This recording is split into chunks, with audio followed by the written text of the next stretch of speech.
بسم اللہ الرحمن الرحیم۔ ناظرین کرام، جب حضرت ابو ہریرہ رضی اللہ تعالیٰ عنہ کی وفات کا وقت آیا تو وفات سے کچھ دیر پہلے رونے لگے پوچھا گیا آپ کو کیا بات رلا رہی ہے؟ فرمانے لگے سنو، میں تمہاری اس دنیا سے رخصت ہونے کی وجہ سے نہیں رو رہا، بلکہ مجھے تو بس یہ فکر لاحق ہے کہ سفر آخرت بہت لمبا ہے، لیکن میں بے سر و سامان ہوں، میرے پاس زیادہ راہ نہیں ہے۔ اس وقت میں ایسی بلندی پر موجود ہوں جس کے ایک طرف آگ ہے اور دوسری طرف جنت ہے، اور میں نہیں جانتا کہ دونوں میں سے میرا ٹھکانہ کون سا ہے۔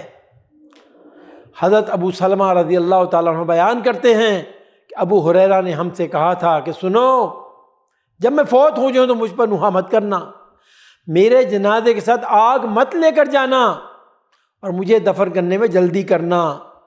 اور ایک اور جانب سے مروی ہے کہ جب حضرت ابو ہریرہ فوت ہونے لگے تو ان کی آنکھوں سے آنسو جاری ہو گئے۔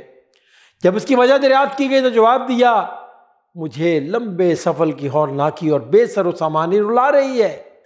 حضرت ابو ہریرہ جب مرض وفات میں مبتلا تھے تو مدینہ کے گورنر مروان ان کے پاس آئے اور کہا اللہ آپ کو شفا عطا فرمائے۔ حضرت ابو ہریرہ نے جواب دیا اے اللہ، ابو ہریرہ تجھ سے ملاقات کا اشتیاق رکھتا ہے، پس تو میری ملاقات کو محبوب جان۔ مروان واپس چلے گئے، ابھی بازار تک ہی پہنچے تھے کہ خبر ملی کہ ابو ہریرہ وفات پا گئے ہیں۔ انا للہ و انا الیہ راجعون۔ اللہ رب العالمین حضرت ابو ہریرہ کے درجات بلند فرمائے، آمین یا رب العالمین۔ وصلی اللہ علی نبینا محمد۔